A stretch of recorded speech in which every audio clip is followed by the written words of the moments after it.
IT job కోసం try చేస్తున్నారా? Coding tutor లో ట్రైనింగ్ తో పాటు స్టైఫండ్ అండ్ 100% జాబ్ గ్యారంటీ. నమస్తే, నేను Keshav. Welcome to Suman TV.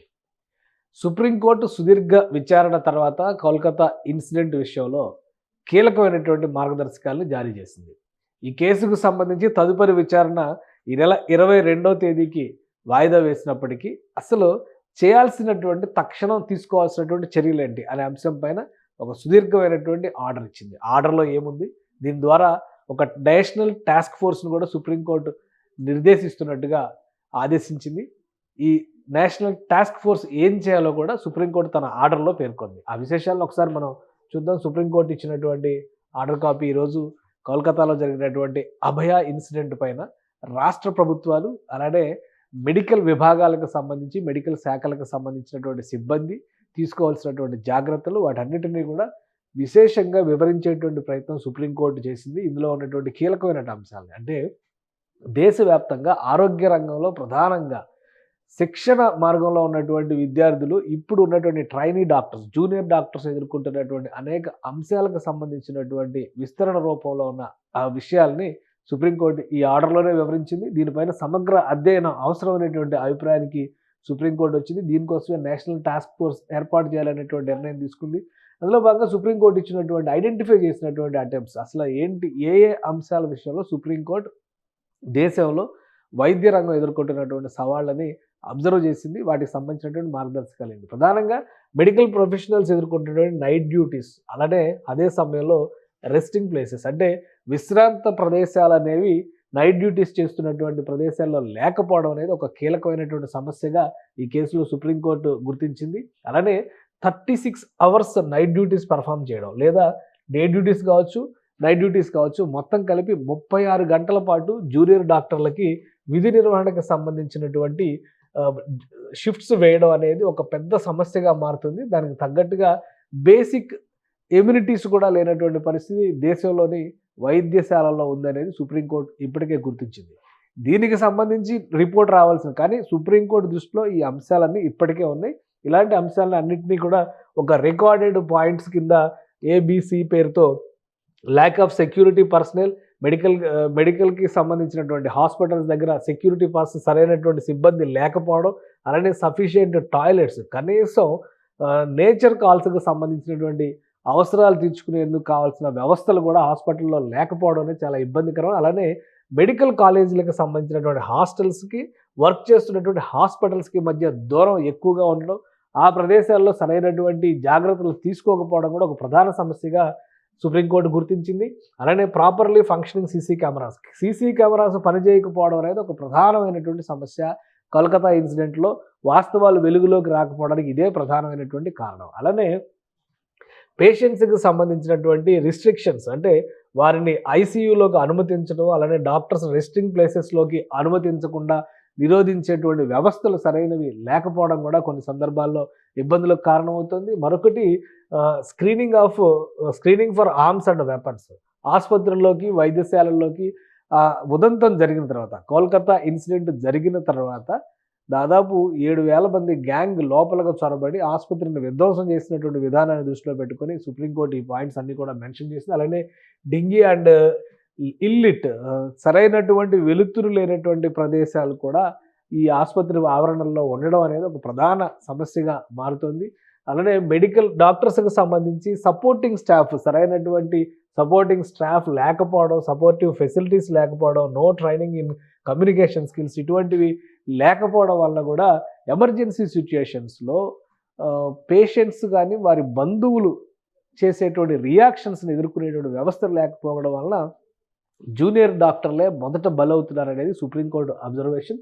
దీంతోపాటు సివియారిటీ ఆఫ్ మెడికల్ కండిషన్స్ అంటే గ్రేటర్ రిస్క్ ఆఫ్ వైలెన్స్, జరిగేటువంటి ఆ ఎమోషన్స్లో, ఎమర్జెన్సీ వార్డ్స్లో జరిగేటువంటి ఇన్సిడెంట్స్ని అడ్డుకునేటువంటి వ్యవస్థలు సరైనవి లేకపోవడం కూడా దేశంలో మెడికల్ వ్యవస్థలో ఒక ప్రధాన లోపంగా సుప్రీంకోర్టు గుర్తించింది.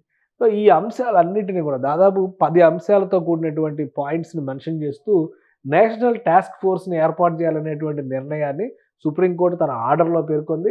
నేషనల్ టాస్క్ ఫోర్స్లో ఎవరెవరు ఉండాలి అనేటువంటి విషయాన్ని కూడా సుప్రీంకోర్టు చాలా క్లియర్గా విశ్లేషించింది. అందులోనే surgeon vice admiral Arti Sarin అంటే నేవల్ మెడికల్ సర్వీసెస్లో ఉన్నటువంటి డైరెక్టర్ జనరల్ దీనిలో కీలకమైన పాత్ర పోషిస్తారు. ఆ తర్వాత స్థానంలో doctor D Nageshwar Reddy, chairman and managing director, Asian institute of AIG hospitals హైదరాబాద్కి సంబంధించినటువంటి స్పెషలిస్ట్ ఆయన్ని, మరికొంతమందిని ఢిల్లీ ఎయిమ్స్ డైరెక్టర్ని, అలానే national institute of mental health and neurosciences బెంగళూరుకు సంబంధించి ప్రతిమామూర్తిని, అలానే Govardhan Dutt executive director all India institute of medical services Jodhpur, AIIMS Jodhpur. So ఇట్లా మొత్తం ఒక 9 మందితో కూడినటువంటి నిపుణులతో ఈ కమిటీని నియమించింది. దీనిలో మళ్ళీ ఎక్స్ అఫిషియో మెంబర్స్గా కూడా ప్రభుత్వ శాఖల్లో ఉన్నటువంటి వారిని భాగస్వామ్యం చేసింది. అందులో cabinet secretary government of India ex officio మెంబర్గా ఉంటారు, home secretary government of India ex officio మెంబర్గా ఉంటారు, secretary ministry of health and family welfare government of India దీనిలో ఎక్స్ అఫిషియోగా ఉంటారు, అలానే చైర్పర్సన్